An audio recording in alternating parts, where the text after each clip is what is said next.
KPM.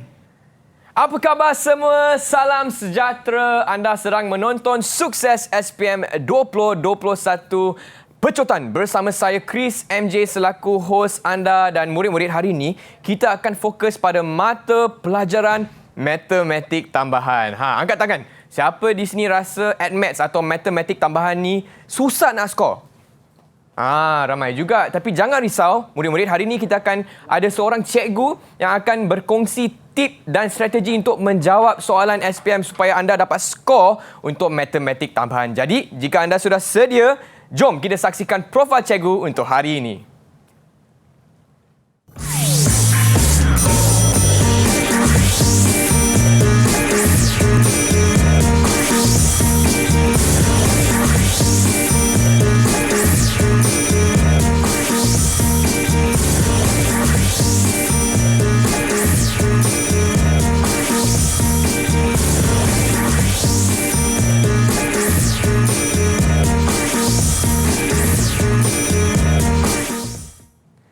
Itu dia, saya bersama Cikgu Fizah dari Sekolah Menengah Sains Kuala Selangor. Apa khabar Cikgu? Sihat, Alhamdulillah. Okey, Chris, macam mana? Chris pun sihat dan memang hari ini agak semangat dan tidak sabar Cikgu nak belajar macam mana nak skor untuk mata pelajaran matematik tambahan. Jadi tanpa melengahkan masa lagi, apa kata kita mulakan sesi pembelajaran hari ini Cikgu? Boleh tak? Okey, boleh. Okey, dipersilakan Cikgu. Okey, terima kasih Chris. Okey, hari ini saya akan menerangkan tentang ataupun berkongsi sedikit tips sebelum menjelang peperiksaan kertas 3472. So, apa itu kertas 3472? Saya akan menerangkan tentang kertas 3472/1 iaitu matematik tambahan kertas 1. Okey, saya tahu calon-calon SPM 2021 dah tahu dah format dia macam mana, tapi kita imbas kembali, okey, iaitu kertas 3472 ada dua kertas iaitu kertas 1 dan kertas 2. Dan kertas 1, kertas 2 dalam mata pelajaran matematik tambahan tidak ada soalan objektif. Kedua-duanya adalah subjektif. Okey, dia adalah ujian bertulis. Untuk paper 1, kertas 1 dan kertas 2, dia adalah subjektif respon terhad ataupun subjektif respon terhad berstruktur. Okey, so saya akan fokuskan pada kertas 1 di mana kertas 1 ada bahagian A iaitu ada 12 soalan yang memberi markah sebanyak 64 markah dan kena jawab semua. Dan kita juga ada bahagian B iaitu sebanyak 3 soalan tapi calon hanya perlu memilih 2 soalan dan soalannya setiap satunya bernilai 8 markah. Okey, maksudnya daripada 3, hanya pilih 2 sahaja. Tapi kalau ada masa lebih sikit, bolehlah kita cuba semua dan kita akan pilih mana yang terbaik jawapan kamu nanti. Okey, dan kertas 1 ada 80 markah dan perlu menjawab dalam masa tempoh 2 jam. Okey, sedikit tips. Saya rasa ramai juga calon-calon SPM 2021 dah tahu di mana 1 markah kita akan peruntukkan 1.5 minit. Jadi kita boleh manage ataupun urus masa kita ketika menjawab. Jadi kalaulah soalan tu 3 markah, jangan ambil sampai 5 minit. Dah tenung tak dapat, kita kena proceed supaya kita boleh jawab soalan yang sepatutnya kita boleh jawab. Itu paling penting pengurusan masa ketika menjawab soalan peperiksaan nanti. Okey, so dan calon-calon juga perlu tahu, okey, sebenarnya kamu memang kena berdamping. Apakah formula yang diberikan? Okey, formula hanya diberikan sebanyak 24 formula sahaja. Okey, rumus, dan selalunya lah calon ni macam sukar sangat nak selak ke depan, nak tengok apa formula yang diberikan. Diorang macam rasa diorang hafal. Sedangkan kadang-kadang kita memang hafal, tapi kalau formula tu diberikan, apa salahnya kita jengok sekejap di muka surat hadapan supaya kita tak tersalah. Kadang-kadang dia ada tolak 1 tapi kita buat jadi tambah 1. Sebab dalam keadaan di Dewan Peperiksaan kita kadang-kadang rasa macam gabra kan. Jadi kita nak apa dibekalkan, baik kita tengok supaya kita tak silap. Yang tak bekalkan tu dah tentu kita kena hafal. Apa yang dibekalkan tu supaya kita nak betul, kita lihat formula diberi. Tak susah pun nak selak, sekejap sahaja. Okey, ini adalah formula yang diberi. Okey, sedikit tips lah. Ini hanyalah pandangan saya sahaja bahawa kamu tahu, calon-calon mesti dah tahu kamu sebenarnya sekarang berada di level mana. Sebabnya kita tak sampai sebulan lagi untuk menjawab soalan peperiksaan matematik tambahan. Jadi kamu tahu kamu di tahap mana. Okey, kalau kamu tahap nak dapatkan lulus, kamu tahu kamu kena dapat 72/180 markah. Di mana kamu kena menguasai 8 tajuk sekurang-kurangnya. 8 daripada 16 tajuk. So, bila daripada 8 tu, dah separuh dari tajuk, saya rasa insyaAllah memang boleh lulus lah. Okey, tapi mungkin ada calon yang nak apa? Nak dapat markah yang lebih baik daripada grade lulus. Ataupun nak target A+. So, ini adalah markah-markah yang kita cadangkan dan kamu tahu apakah topik-topik yang kamu perlu kuasai. Baiklah cikgu, terima kasih. Itu dia perkongsian cikgu Fiza untuk matematik tambahan kertas 1 format dia cikgu. Ya. Dan cikgu macam tu boleh tak kita berehat sebentar? Boleh? Boleh ya cikgu. Dan untuk murid-murid di rumah jangan ke mana-mana, kita kembali lagi ke Sukses SPM 2021 Pecotan untuk matematik tambahan kertas 1. Didik TV KPM. Didik TV KPM.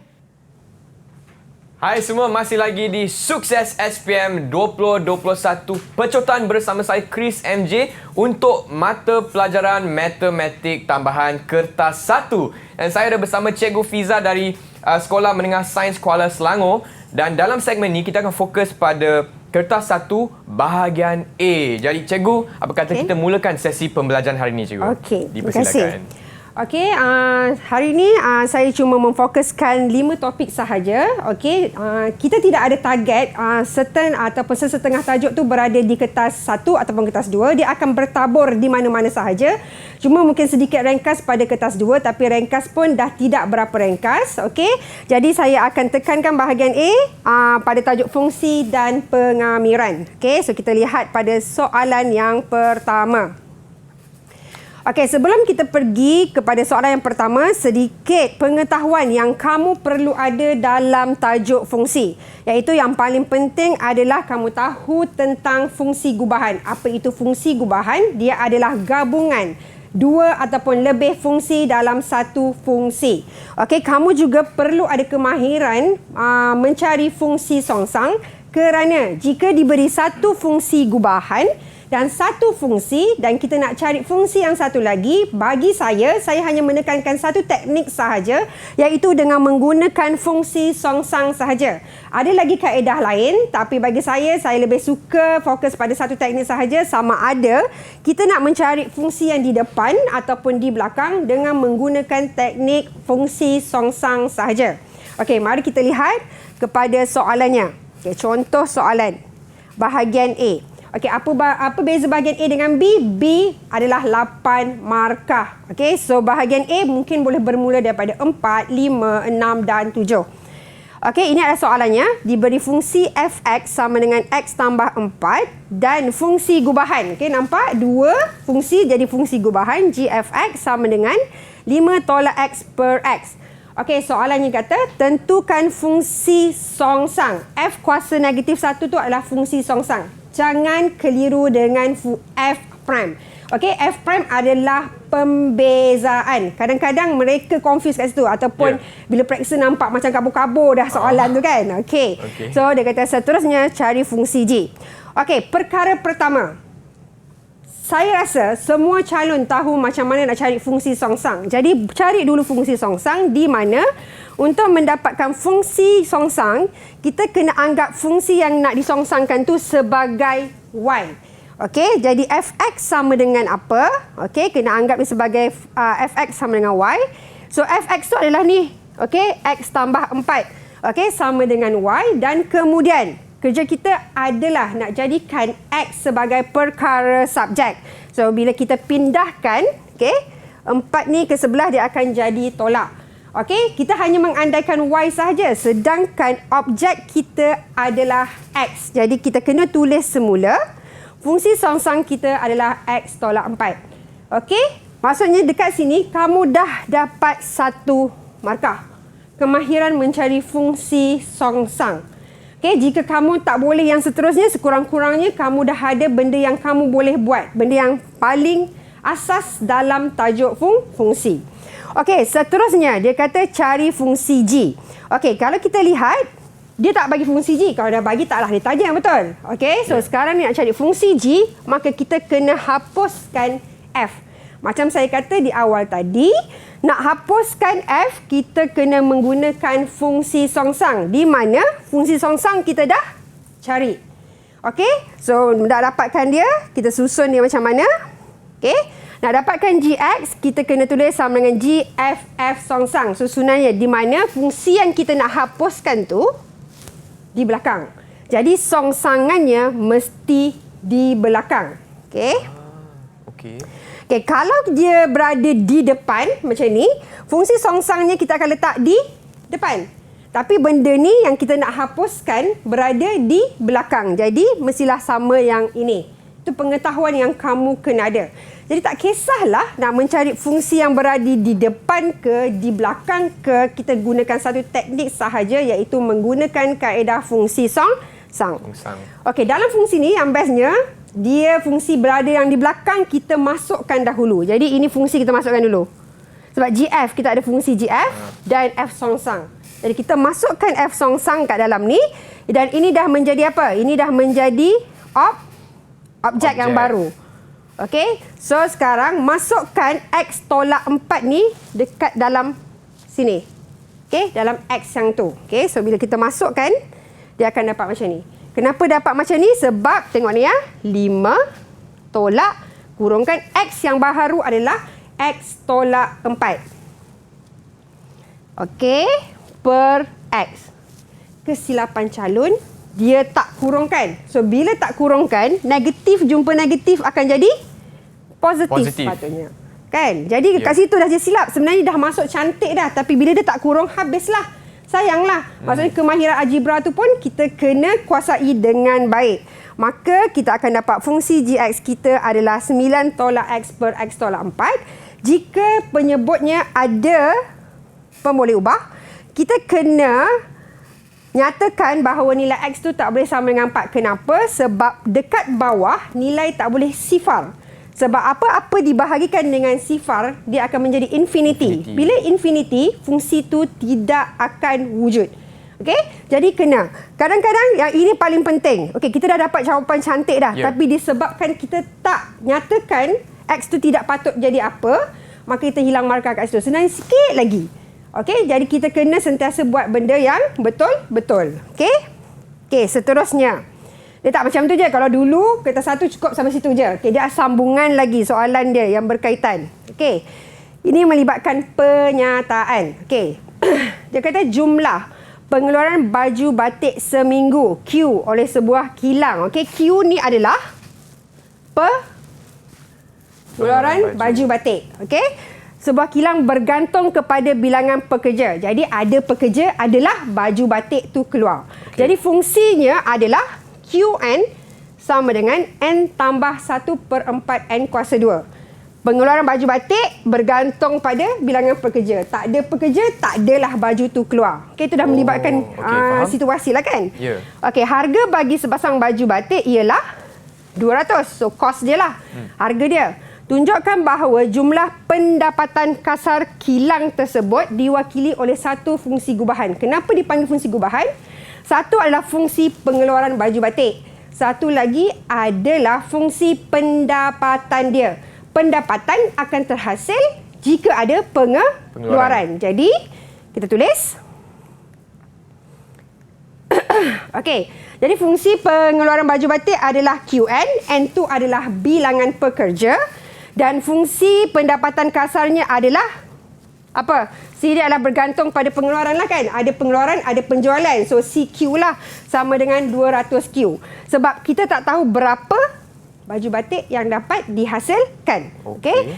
Kadang-kadang ayat-ayat macam ni yang macam pelajar tak boleh nak keluarkan. Jadi yang ini yang kita kena tahu. Okey, jadi fungsi gubahan dia adalah atau fungsi keuntungannya adalah CQN. Kenapa? Macam saya kata tadi, dalam fungsi yang kita kena lalu dulu mesti berada di belakang.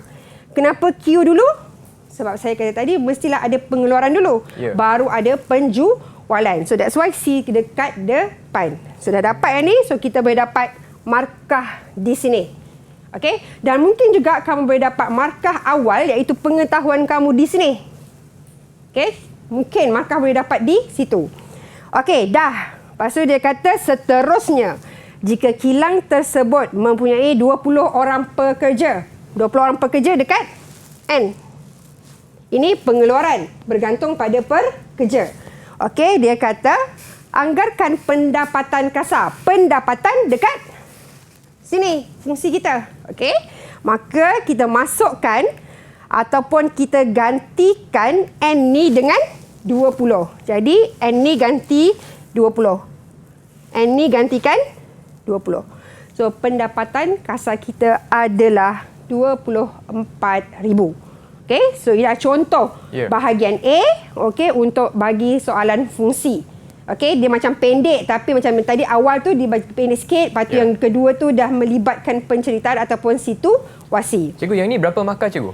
Okey, ini boleh dapat dalam 3 ataupun 4 markah sebab kita tak tahu kan. So ini adalah first time kita berada di KSSM, tapi macam saya kata membuat fungsi ada dapat 1 markah. Ini mungkin boleh dapat markah pengetahuan. So ini kehendak soalan. Memasukkan nilai N ni pun dah boleh dapat 1 markah. Mencari nilai pun boleh 1 markah. So campur dengan tadi lebih kurang 3, so 7 markah pada soalan tersebutlah. Okey, dia bukan soalan nombor 1. Saya kata saya membincangkan soalan-soalan berbentuk di bahagian A. Okey, cikgu. Okey, seterusnya. Contoh yang kedua yang saya ambil adalah pengamiran. Okey, selalunya pengamiran dalam kertas 1 adalah tentang konsep, selalunya, bukan semestinya ya. Okey, jadi tentang konsep. Jadi pengetahuan sedia ada yang kamu kena tahu adalah tentang sifat-sifat kamiran tentu. So ini adalah sifat-sifat kamiran tentu dan sebenarnya tak susah mana pun. Kalau kamu tahu tentang sifat-sifat ni, maka kamu boleh jawab soalan yang berikutnya. Okey, ini adalah di antara pengetahuan yang kamu perlu ada. Okey, kita lihat kepada soalan.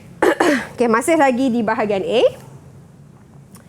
Okey, dikata diberi kamiran sifar hingga 2 bagi fungsi Hx terhadap X nilainya adalah 4 dan kamiran 1 hingga U bagi fungsi Fx terhadap X sama dengan 3. Dan kita hitung. Yang pertama, nilai bagi U, kamiran U hingga 1 bagi fungsi Fx dx. Yang kedua, nilai bagi kamiran 0 hingga 1 bagi Hx dx tolak dengan kamiran 2 hingga 1 bagi fungsi Hx dx. Dan nilai bagi U dengan keadaan U lebih besar sama dengan lebih besar daripada sifar. Okey, jika dibagi di situasi. Okey, kita pergi kepada soalan dia. Okey, ini soalan dia. Soalan A, dia kata cari nilai bagi U, kamiran U hingga 1. Kalau kita lihat sebenarnya, sama kan? Sama. Cuma ada sedikit beza. Iaitu apa? Iaitu dia punya nilai had atas terbalik. Kalau kita lihat pada yang nota saya bagi tadi, sifat-sifat bagi kamiran tentu, maka nilainya akan menjadi negatif 3. Simple question. 1 markah tanpa jalan kerja. Tak perlu 1.5 minit. Tak sampai 1 saat dah boleh dapat 1 markah. Tahu tentang konsep kalau dia punya had atas dan had bawah terbalik. Okey, so yang kedua. Okey, ini dia punya nota tadilah yang saya keluarkan kat sini. Okey, yang kedua, dia kata kamiran 0 hingga 1, 2 hingga 1, dia suruh cari tolak. Sedangkan kita tak ada benda tu. Dekat 0 hingga 1, 1, 2, kita hanya ada kamiran 0 hingga 2. Nampak dia macam bersambung ke tidak ni? Mana? Okey, yang ni nampak bersambung ke tidak? Tidak bersambung. Jadi, bila nak jadikan bersambung, apa maksud saya bersambung? Kalau sini 0, sini 1, tiba-tiba dia patah balik sini 2, patah balik 1. Jadi tak boleh cari fungsi tu. Dia tak jadi direct. Sebabnya soalan adalah 0 hingga 2. Okey, jadi kita kena song-sangkan dia lah. So tolak dengan negatif kamiran 1 hingga 2. Had dia kita akan terbalikkan. Jadi negatif jumpa negatif akan jadi Positif. Positif. Pandai, Chris. Masih Okey. cikgu. So, kat sini kita akan dapat, maksudnya 0 hingga 1, 1 hingga 2, 0, 1. Okey, 1 hingga 2 dia bercantum. So, maksudnya 0 hingga 2. So, maka nilainya adalah 4. Ada dah jawapan dekat situ. Tapi kena faham. So, yang ini maksudnya yang ini kita boleh dapat pecahkan ni. Dapat markah. Boleh dapat markah di sini dan nilainya pun boleh kita dapat markah. Okey. Okey. Okey, untuk B pula. Masih lagi tentang sifat-sifat kamiran tentu. Okey, kalau kita lihat info yang dibagi hanyalah bagi fungsi HX dan fungsi FX. So, yang asingnya adalah 2. 2 ni adalah dia punya nilai pemalar. Jadi, kita kalau kamu ingat lagi tentang sifat-sifat kamiran tentu, 2 tu boleh kita bawa keluar. Sama je dia punya nilai. Okey, FX ada pada info di soalan. Yang tak ada adalah kamiran X. Yang ni tak ada. Jadi bila kamu asing-asingkan situ, kamu pun dah boleh dapat markah. Maksud kamu tahu kita asingkan apa yang ada, apa yang boleh diaplikasikan dengan sifat kamiran tentu. Okey. Yang ini kita keluarkan. Okey, kenapa 2/4? 2 adalah nilai 2 ni. Nilai HX dx adalah pada info soalan tadi. Dia kata nilai ni sama dengan 4.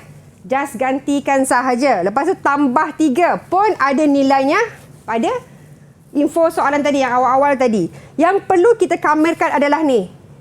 Okey, kamiran adalah kuasa bertambah 1 per dengan kuasa. So yang ini dah dapat 1 markah. Okey, dia nampak kuasa tu bertambah. Kuasa bertambah per dengan kuasa. Okey, dah masuk macam tu. So ini lebih kepada kemahiran algebra kamu. Okey, yang ini adalah had atas, kita gantikan. Tolak dengan had bawah, pun boleh dapat 1 markah dekat sini. Okey. So, lepas tu kita selesaikanlah macam biasa. Apabila dia adalah kuasa 2, maka dia adalah kuadratik. Macam kamu semua tahu, kuadratik tu adalah asas dalam matematik tambahan. Kat mana-mana kita akan jumpa yang melibatkan kuadratik, iaitu kuasa 2. So, bila kita selesaikan, maka kita akan dapat U kuasa 2 sama dengan 16. Maka jawapan akhir dia adalah U sama dengan 4. Kenapa 4? Sedangkan kalau dia adalah kuasa 2, kita memang kena tulis dia ada 2 nilai, iaitu sama ada 4 ataupun negatif 4. Tapi kenapa kita pilih 4 je? Sebarang soalan. Oh, pandai. Okay? Sebab dia kata U mesti lebih besar daripada sifar, maka kita akan pilih ni, maka kita kena tulis balik ni. Baiklah, faham cikgu. Okay. Itu dia perkongsian Cikgu Fiza untuk matematik tambahan kertas 1 bahagian A saja ya cikgu. Yes, betul. Kalau macam tu kita berehat sekejap boleh tak cikgu? Boleh. Okey, murid-murid jangan ke mana-mana, kita akan kembali lagi ke Sukses SPM 2021 pecutan untuk matematik tambahan. Didik TV KPM. Didik TV KPM. Hai semua, masih lagi di Sukses SPM 2021 pecutan bersama Cikgu Fiza untuk mata pelajaran matematik tambahan kertas 1. Dan dalam segmen ini kita akan fokus pada bahagian B pula. Jadi murid-murid di rumah pastikan anda dah sediakan buku nota untuk catat nota, catatkan tips dan strategi untuk menjawab soalan SPM nanti. Baiklah Cikgu Fiza, apa kata kita mulakan sesi pembelajaran hari ini? Okey, kali ini pula kita nak pergi kepada bahagian B, di mana bahagian B adalah 8 markah. Bahagian B akan dikeluarkan 3 soalan. Okey, calon perlu jawab 2 sahaja. So adalah soalan boleh reserve yang kemudian. Pilih mana yang kamu boleh buat dahulu. Okey, so saya nak tekankan di sini tentang indeks, set dan logaritma. Okey, untuk soalan ni pengetahuan sedia ada tentang hukum indeks. Di mana hukum indeks ini kamu dah belajar seawal tingkatan 2 kalau saya tak silap lah, di menengah rendah. So ini adalah pengetahuan sedia ada sahaja. Okey, so kita lihat soalannya simple bukan? Tapi disebabkan terlalu banyak huruf. Jadi macam nampak susahnya. Sedangkan dah tak ada dah sangat mengenai nombor di bahagian di kertas 1 ni. Dia bermain dengan algebra. Tapi kita okey je, janji asas kita tahu. Okey, so dia suruh permudahkan ungkapan. Okey, jadi kita nak mudahkan soalan ni. Senang sahaja sebenarnya. Perkara pertama, kembangkan dia. Di mana kat sini kuasa dan sini kuasa. So kita kena kembangkan dia dengan darabkan dia, maka kita akan dapat AB plus AC. Kenapa jadi tolak? Sebab dalam hukum indeks bahagi jadi tolak. Kenapa? Sebab asas sama. Apabila ada asas sama, kita boleh menggunakan hukum-hukum yang kita tahu. Okey? So, dekat sini, kita kembangkan juga. Okey? Kenapa tolak? Sama saya kata tadi, sebab dia bahagi. So, A darab dengan B, AB ke, BA ke, sama sahaja susunan dia. Okey? So, tolak dengan BC, tolak CA darab dengan CB. Kesilapan calon. Okey, kenapa tolak? Sebab bahagi. Kesilapan calon sebab tak kurungkan. So, bila kamu tak kurungkan, nanti tolak jumpa tolak sepatutnya jadi tambah. Nanti kalau kamu tak kurungkan, kamu rasa dia tolak. Jadi, kena berhati-hati dekat situ. Sedangkan pengetahuan kamu dah baik, tapi disebabkan sedikit kecuaian kamu, menyebabkan kamu kehilangan markah. Okey, jadi kat sini kita boleh dapat markah lah. Okey, menggunakan hukum. Okey, dan bila kita simplifikan, dah masuk pada algebra, maka kita dapat P kuasa sifar. Kenapa P kuasa sifar? Okey, AB tolak AB. Habis. Okey, AC tolak AC. Habis. Okey, BC tolak BC. Habis. Okey, apabila P sama dengan P kuasa sifar, apa-apa kuasa sifar nilainya adalah 1. Okey, yang ni yang kamu kena tahu. Nampak macam serabut kan, tapi jawapannya simple. Tu yang selalu calon rasa macam, lah senang je. Senang je lah sebab bila dah tahu jawapan memang senang lah kan. Okey. So, ini adalah nota dia. Okey. Okey, yang kedua, cert. Okey, cert ni adalah benda baharu dalam KSSM. Okey, dan cert ni sebenarnya hukum dia adalah sama dengan hukum indeks. Okey, cuma cert ni adalah punca kuasa 2. Kita selalu sebut sebagai punca kuasa 2, punca kuasa 2. Sedangkan punca kuasa 2 tu namanya adalah cert. Saja je nama tu bagi gempak sikit. Cert kan, memang cert sebenarnya. Okey, so dia punya pengetahuan sedia ada pun adalah sama dengan hukum indeks sebenarnya. Okay. Yang baharu, cert konjugat. Jangan dengan konjugat je macam terkejut kat situ kan. Okey, cert konjugat ni adalah apa? Kita perlukan cert konjugat apabila kita nak memudahkan dan nak menisbahkan cert yang berada di penyebut. Okey, penyebut tu maksudnya di bawahlah pecahan. Okey, so ini cert konjugat. Okey, soalan yang ketiga, yang kedua ni mengenai cert, dia kata nisbahkan penyebut. Nampak? Selalunya bila dia kata nisbahkan penyebut, selalunya akan ada kaitan dengan cert konjugat. Okey, sebab ini penyebut. Dan permudahkan. So, mana-mana yang boleh dimudahkan? Yang boleh dimudahkan adalah cert 8. Okay, tapi kalau kamu ada kalkulator, sebenarnya kamu tekan je cert 8, kamu akan dapat jawapan dia yang paling mudah bagi bentuk cert 8. Okey. So, jawapannya. Okey, ini memudahkan cert 8. Cert 8 adalah pecahan 4 darab 2. Okey, so 4 darab 2, 8. So, cert 8 tambah. Okey, apa maksud cert konjugat? Kita perlu darabkan dengan cert konjugat sebab pembawah dia ada penyebutnya. Ada cert. Jadi, kita nak pastikan jawapan kita tak ada cert di belah bawah. Itu maksudnya menisbahkan. So, bila nak darabkan dengan cert, nak hilangkan cert pada penyebut, kalau sini tolak, cert konjugat kita adalah? Tambah. Kenapa kena per 1? Sebab nilainya akan jadi 1. Jadi sebenarnya kita tak buat apa-apa pun, tapi kita hanya perlu buat cert konjugat untuk menisbahkan pecahan tersebut. Okey. Okey, penisbahan menggunakan cert konjugat. Okey, kenapa datangnya 4 cert 2? Okey, saya nak terangkan, saya tahu daripada kalkulator kita boleh dapat. Cert bagi 4, punca kuasa 2 bagi 4 adalah 2. Okey, sedangkan cert 2 tak ada. Memang itulah bentuk paling mudah. So, ini adalah memudahkan cert. Dah boleh dapat markah dah dekat sini. Okey, mendarabkan dengan cert konjugat ni, kamu faham, sebenarnya pun dah boleh dapat markah. Okey, selebihnya adalah kamu yang kemahiran darab lah. So, 2 darab 1, 2. 2 darab dengan cert 2 akan dapat 2 cert 2. So, darabkan dengan bawah, so dapat yang ni. Okey? So, boleh ke kita hilangkan cert di bahagian penyebut? Bolehlah sebab tambah. Okey, nampak tak dia sebutan serupa? Kan? Okey, 1 set 2, 1 set 2. Sebutan sama. Bila sebutan serupa, tambah dengan tolak, jadi kosong. Okey, sifar. Jadi 1 tolak 2 akan tinggal negatif 1. So, dapatlah. Ini hilang bukan sebab hilang, sebab kita memang boleh operasikan dia. Okey. Okey, kita dapat macam ni. So, kita boleh dapat macam ni. Okey, kenapa? Okey, 2 bahagi negatif 1 dapat negatif 2. Okey, positif bahagi negatif 2. Ini adalah sebutan serupa. So, 2 set 2 tolak 2 set 2 habis. So, maka tinggallah jawapannya adalah negatif 2. Soalan nampak susah juga tapi jawapan dia negatif 2 je. Okey. Maksudnya sebenarnya kamu kena faham apa kamu kena buat. Kena buat. Masalah calon kadang-kadang dia suka hafal apa yang kena buat. Hafal tak boleh dalam NMAT ataupun matematik. Mesti buat. Okey, faham. Okey? So next kita pergi kepada logaritma. Okey, kali ni cikgu suka nak terangkan tentang logaritma jati. Sebabnya logaritma jati adalah benda baharu dalam log, dalam matematik tambahan KSSM. Okey?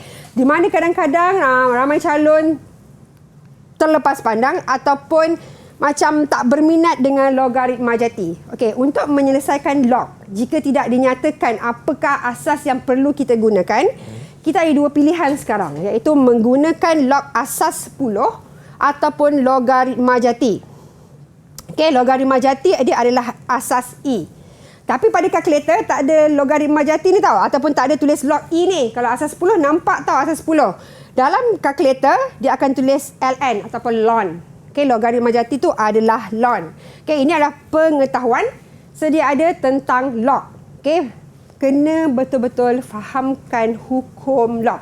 Kalau kamu salah faham, maka habis semua. Log ni yang bestnya, satu hukum kamu gunakan dah dapat 1 markah. Tapi kalau tersalah, rugilah cikgu. Rugilah. Okay. So, kena betul-betul fahamkan. Kalau dia kata darab jadi tambah, tambah jadi darab, okey, jadi kamu dah dapat markah dekat situ. Okey, so kita tengok soalan. Ini pengetahuan yang kamu kena tahu. Log asas 10 ni, log 10 ni adalah asas sama, nilainya 1. Okey, ln E ni adalah asas E 1 juga. Okey, ini adalah pengetahuan yang kamu kena ada. Okey, kita masuk kepada selesaikan persamaan. Okey. Bila kata diberi ln tu adalah logaritma jati. Okey, y tambah 2 tambah dengan ln. Y tambah 1 sama dengan ln for 4y tambah 14. Kesilapan calon, dia suka kembangkan. Salah. Kenapa? Sebab apabila ada satu ungkapan log, selepas itu dikurungkan, dia hanya adalah kepunyaan log itu sahaja. Dia tak boleh bertukar menjadi ln y tambah dengan ln 2. Tak. Dia adalah satu sebutan. Ini adalah satu sebutan. Apa yang kamu boleh buat adalah menggunakan hukum log, iaitu ln ni adalah asas jati, okey, ataupun logaritma jati. Asas dia sama. Dalam hukum log kita boleh permudahkan. Apa maksud memudahkan? Daripada banyak sebutan log, kat sini ada berapa banyak cikgu? Okey, ada 2. 1, 2. Daripada 2 log, kita boleh jadikan satu sebutan saja. Itu maksudnya memudahkan. Okey, logaritma. Okey, so kita akan dapat tambah akan jadi darab. Markah. Okey, kita boleh dapat markah kat situ sebab menggunakan hukum dekat situ. Pengetahuan kamu. Okey, tak diberi ni dalam exam. Tapi kita kena tahu. Okey. So, bila dah dapat macam ni, barulah kita boleh kembangkan. Sebabnya dah jadi satu ungkapan. Maka apabila kita kembangkan, kita akan dapat macam ni. Okey? So, bila dapat macam tu, kita nampak di sebelah kanan ada satu sebutan log, iaitu logaritma jati. Dan di sebelah kanan pun ada satu juga. Dan kedua-duanya adalah logaritma asas yang sama. Jadi, bila dah ada satu ungkapan dengan satu ungkapan, maka kita boleh buat perbandingan. Okey. Apa yang kita nak bandingkan? Ln dengan ln, benda yang sama. Buat apa kita bandingkan? Tapi calon suka buat macam ni. Tak boleh tahu. Itu macam kita menghapuskan. Sebenarnya kita tahu nak tunjuk kat pelajar, kita membandingkan. So biar je. Maksudnya bila kita membandingkan, so kita bandingkan ln tu dia punya nilai dengan nilai. So maka macam ni. Nampak? Soalan yang kedua kita jumpa kali ini dia adalah kuadratik. Di mana saya kata kuadratik adalah nadi kita dalam matematik tambahan. Okey. So kita susun dan kita selesaikan. maka kita akan dapat nilai Y tersebut adalah 4 dan negatif 3. Kan ada dua nilai. Kuadratik mesti ada dua nilai. Okay? So, ini adalah contoh soalan 8 markah yang melibatkan logaritma. Tajuk logaritma, set dan indeks. Okay, boleh saya teruskan? Boleh, cikgu. Okey.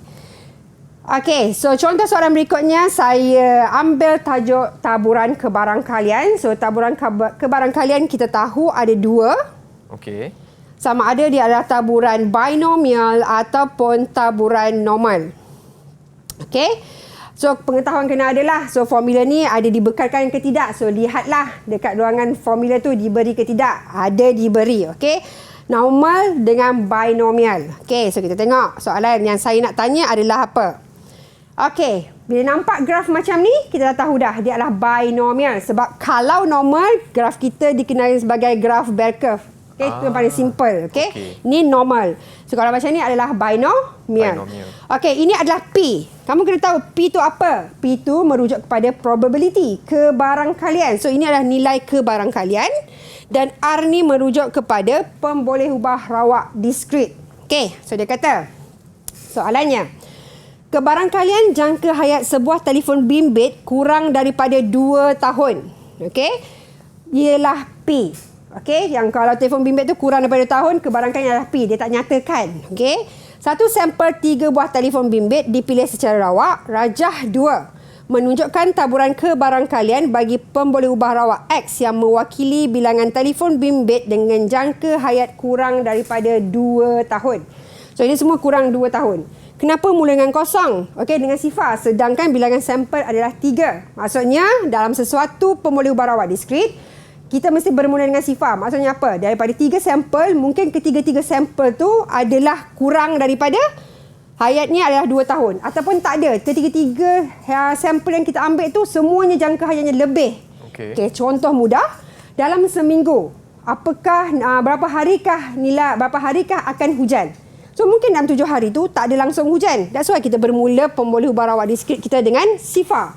Mungkin sehari je hujan. Mungkin 2 hari ataupun mungkin ke 7 hari dalam seminggu tu hujan. Itu yang dinamakan pembolehubah rawak diskrit.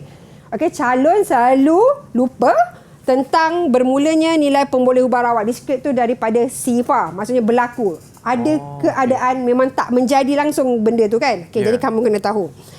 Okey, so dia kata apa ni? Bilangan 2 tahun. Okey, kita tengok soalannya.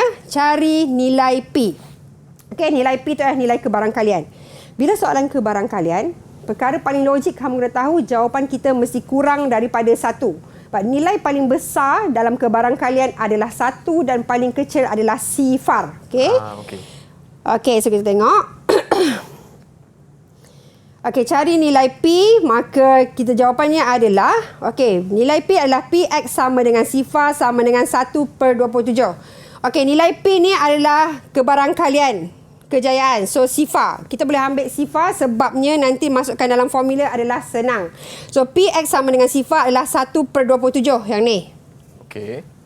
Kalau kamu nak ambil Px sama dengan 1, nilainya adalah 6/27. Tapi tak payah kita ambil sifar sebab nanti ada kuasa sifar, nilainya akan menjadi 1. Pandai. Okey, so ini masukkan dalam formula. Formula ni diberi. Jadi selak sikit. Okey, tengok formula dia. 3 NCRP RQN minus R. Okey. So yang tu tak perlu ingat pun formula dia. Okey. So kita gantikan nilainya. Okey. NC sifar boleh tekan kaki, tapi sebenarnya NC sifar memang semua nilainya akan jadi 1. Apa-apa kuasa sifar, nilainya 1. So, sini 1. Betul? Sini 1. 3 darab 1, 1. Darab 1, 3 juga. Okey, 3 darab dengan Q kuasa 3. Okey, dah. Yang itu. Maka kita dapat ni, tekan calculator. Okey, so maka kita akan dapat nilai Q dia adalah 1/3. Itu nilai Q. Sedangkan kita nak cari P. Okey? Q tu adalah apa? Kalau tadi P adalah kebarangkalian jangka hayat telefon bimbit kurang daripada 2 tahun, maka ini adalah kebarangkalian yang jangka hayatnya lebih 2 tahun. Hayat tu kena berhati-hati. Okey? So, bila nak P, mestilah Nilai kebarangkalian P tambah Q mesti sama dengan 1. Maka nak dapatkan P sama dengan 1 tolak 1/3. Maka kita akan dapat 2/3. Okey, yang ini. Okey. Maka soalan B bergantung pada jawapan kamu pada A. Kalau jawapan kamu A salah, maka B kamu memang tak dapatlah. Sebab dia kata hitung bilangan telefon bimbit yang masih berfungsi selepas. P ni tadi adalah sebelum. Okey, sebelum. Jadi dia nak yang selepas. Jadi yang selepas Q. Q. Jadi kebarangkalian ni adalah 1/3. Bilangan sampel kita ada berapa? 30.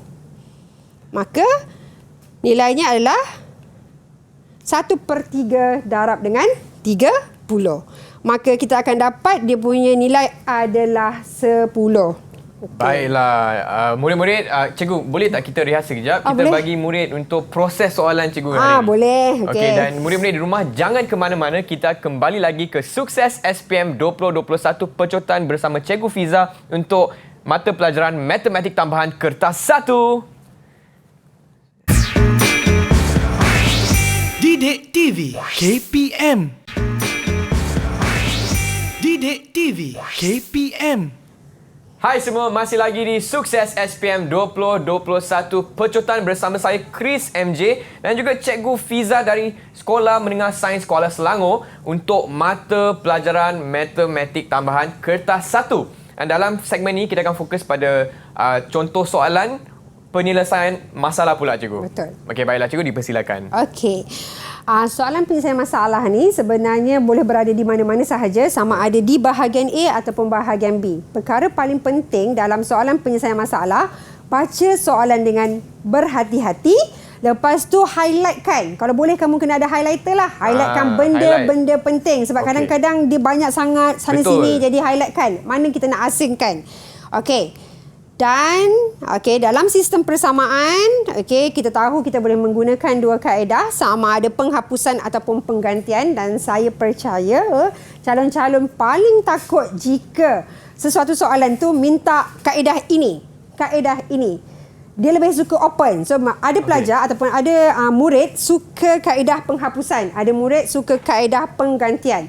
Tapi kita tak tahu apa soalan yang akan keluar. Jadi kita perlu menguasai kedua-duanya lah. Rezeki kita kalau dia open, kita boleh selesaikan dengan menggunakan apa-apa kaedah.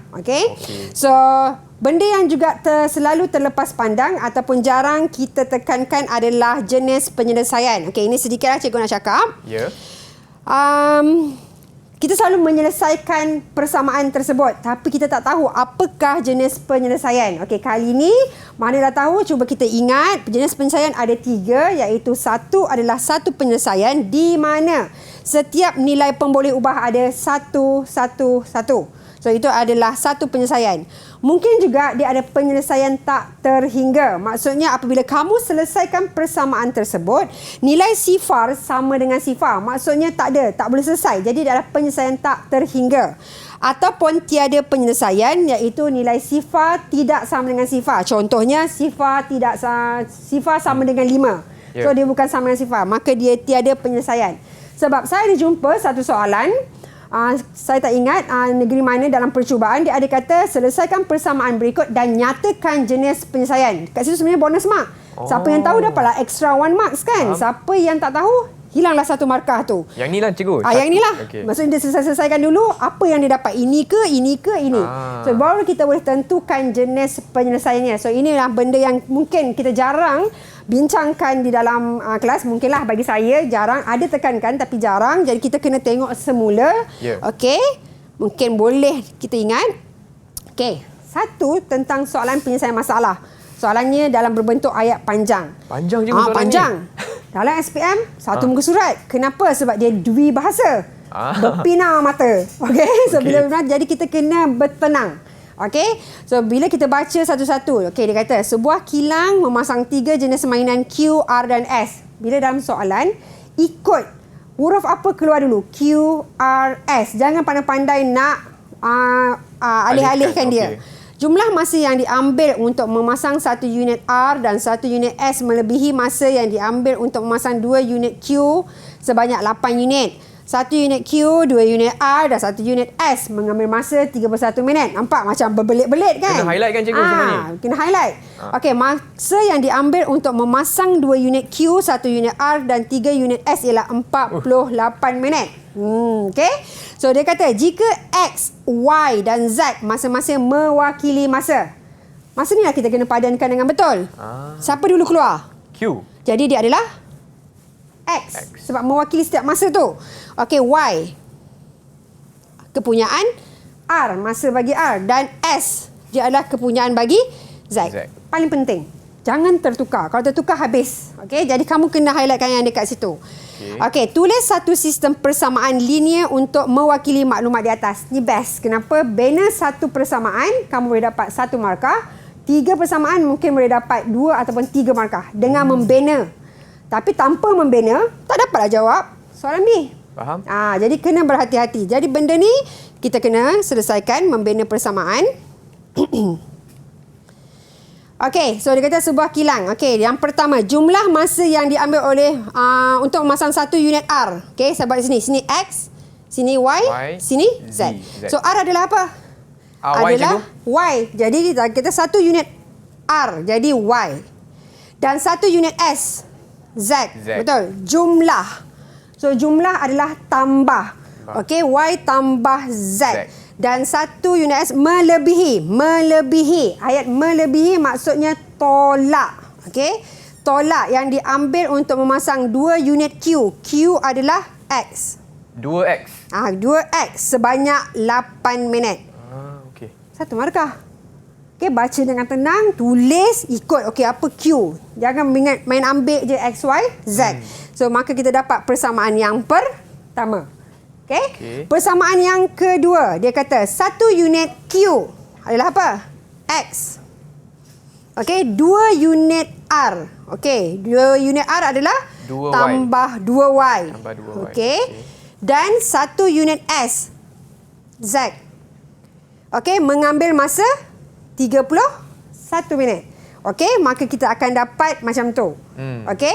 So, persamaan yang ketiga, masa yang diambil untuk memasang 2 unit Q, 1 unit R dan 3 unit S ialah 48. Markah dah kat situ. Okey, jadi pastikan kita dapat markah kat situ. Soalan B. Dia suruh selesaikan dan cari masa dia. Okey. Maka kita buat persamaan serentak. Di sini pilihan kita lah. Kamu nak menggunakan kaedah penghapusan ataupun penggantian. Okey, di sini saya menggunakan kaedah penghapusan. Okey, kita ada 3 persamaan dan langkah pertama saya adalah menghapuskan X. Okey, menghapuskan X dengan persamaan 1 tambah dengan persamaan 3. Maka kita apabila menghapuskan salah satu pemboleh ubah, sebab kita ada 3, kita dah boleh dapat 1 markah. Okey? Dan seterusnya, kita dah dapat satu persamaan yang ada tinggal 2 pemboleh ubah. Kita hapuskan X. So, next kena hapuskan X jugalah. Jangan hapuskan yang lain, nanti tak dapat cari. So, kita buat yang macam ni. Saya ambil persamaan 2 darab dengan 2. Kenapa? Sebab nak samakan dengan perkali X.